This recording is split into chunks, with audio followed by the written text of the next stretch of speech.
The idea of the Philippines acquiring its first fleet of submarines has been discussed for more than a decade, but it has never come close to materializing. Yet the strategic environment surrounding the archipelago has changed so dramatically that the question is no longer whether the Philippines should pursue submarines, but which partner can realistically support Manila in making such an enormous leap. Among the available options, Japan's Soryu-Class and the newer Taigei-class that evolved from it stands out as one of the most strategically suitable candidates for the Philippines.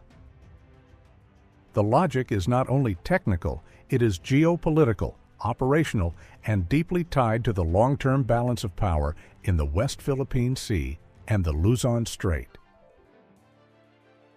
For most of its modern history, the Philippines has operated without a submarine force.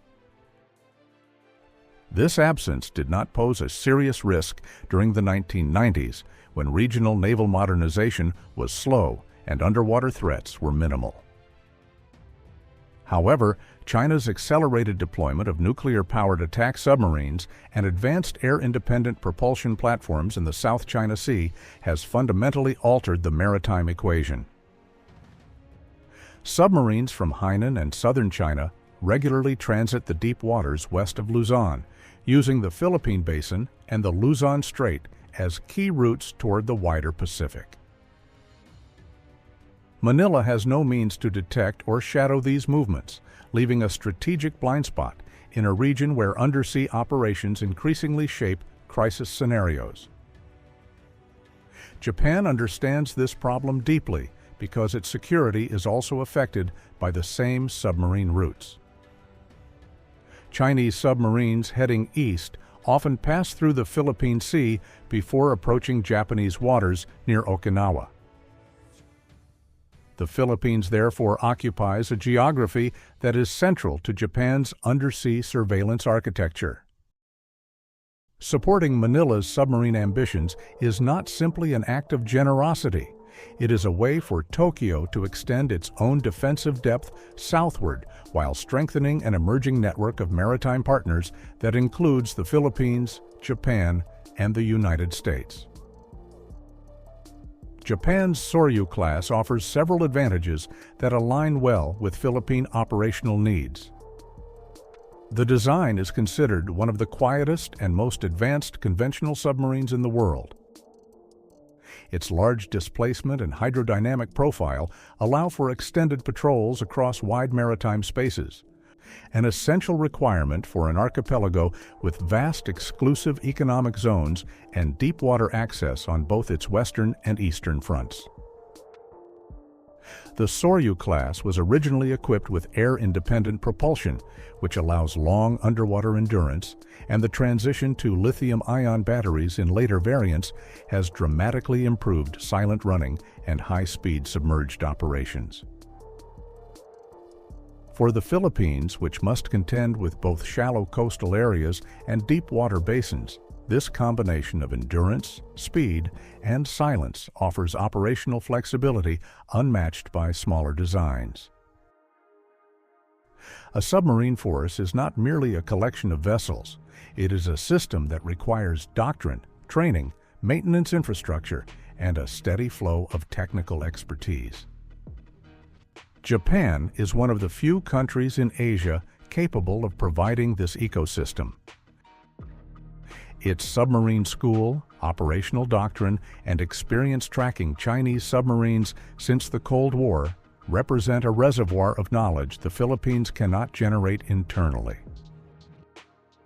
Tokyo can support Manila's entry into undersea warfare from the ground up, shaping the development of a force that integrates effectively into regional surveillance networks rather than operating in isolation.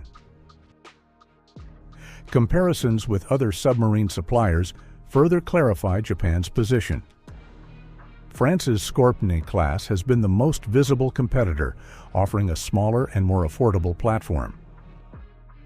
However, the Scorpion's shorter range and smaller payload limit its usefulness in the wide operational environment of the West Philippine Sea and the Philippine Sea. South Korea's KSS-2 is technologically sound, but its design is aging, and the more advanced KSS-3 is likely too expensive for Manila. Japan, by contrast, pairs a highly capable platform with strategic alignment and the political will to support the Philippines' modernization in a long-term, structured way. The strategic effects of the Philippines acquiring submarines are profound. Submarines alter adversary behavior even when they are not deployed. The mere possibility that a Philippine submarine could be operating undetected in contested waters introduces uncertainty into Chinese planning. This uncertainty forces Beijing to allocate additional assets for anti-submarine operations, diverting resources that would otherwise be used for coercive activities in the West Philippine Sea. Submarines offer the Philippines a form of deterrence that does not rely on constant visible presence. They multiply Manila's influence without increasing its exposure. In wartime or crisis situations, submarines could perform roles that surface ships cannot safely undertake. They can track Chinese submarines leaving Hainan, providing valuable intelligence to allies. They can shadow surface vessels, including Coast Guard and militia ships engaged in aggressive maneuvers.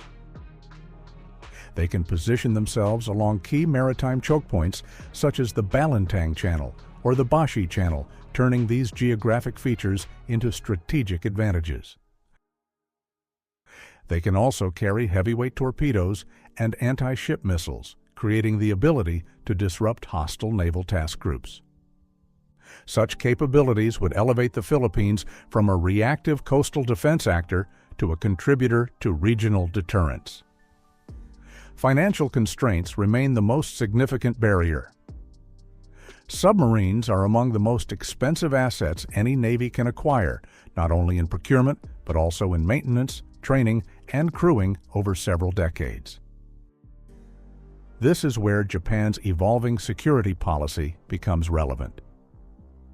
Tokyo is increasingly willing to use official development assistance for defense-related exports, and the Philippines is a prime beneficiary of Japan's new Southeast Asia security programs. A long-term loan, industrial offset arrangements, and the establishment of a Japanese-supported maintenance facility in Subic or Cavite could make a submarine program feasible for Manila. If Japan provides financing structures similar to those used for radar and patrol vessel programs, the Philippines could spread costs over time in a way that fits its economic capacity. By 2035, a realistic submarine force for the Philippines might consist of 2 Soryu or Taigei-class vessels, supported by a training pipeline, a maintenance depot, and a small fleet of anti-submarine helicopters and maritime surveillance aircraft. These submarines would not match the scale of China's undersea fleet, but they would create a strategic complication for Beijing and provide Manila with an unprecedented level of flexibility and deterrence. They would also integrate into the trilateral architecture, linking Japan, the United States, and the Philippines, expanding shared situational awareness across the first island chain. The decision to pursue submarines may ultimately define the next major chapter of the Philippine Navy.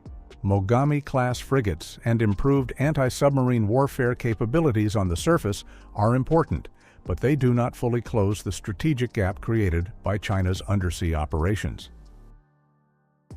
Submarines, particularly from a partner like Japan, offer the Philippines a transformative capability that alters adversary behavior, strengthens alliances, and rebalances the dynamics of the West Philippine Sea.